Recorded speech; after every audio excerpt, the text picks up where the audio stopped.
আমাদেরকে যদি এই এলাকার মূল সমস্যার সমাধান করতে হয়, একই সাথে আমাদের যদি এলাকার সারা দেশের সামগ্রিক যে সমস্যাগুলো আছে, মানুষের নিরাপত্তা, মানুষের কর্মসংস্থান, মানুষের শিক্ষা, মানুষের চিকিৎসা, এইগুলোকে যদি আমাদের অ্যাড্রেস করতে হয়, এই সমস্যাগুলোর পর্যায়ক্রমে যদি আমাদের সমাধান করতে হয়, অবশ্যই আগামী দিনে বাংলাদেশের একটি গণতান্ত্রিক এবং সাধারণ মানুষের দ্বারা নির্বাচিত সরকার প্রয়োজন।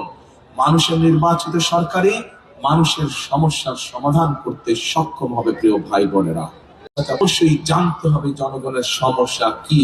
আজকে যেভাবে আমি আপনাদের কাছে সামনে এসে দাঁড়িয়েছি, আমি আপনাদের সামনে থেকে, আপনাদের কাছে থেকে আমি আপনাদের সমস্যা যেভাবে জানতে চেয়েছি, আমি চাই, আমার ইচ্ছা, আমার প্রত্যাশা, বাংলাদেশের প্রত্যেকটি পর্যায়ের জনপ্রতিনিধি আগামী দিন যারা নির্বাচিত হবে, তারা এইভাবে জনগণের কাছে গিয়ে জনগণকে সরাসরি জিজ্ঞেস করার মাধ্যমে তারা জনগণের সমস্যাকে চিহ্নিত করবে এবং সমাধানের তার উদ্যোগ নেবে।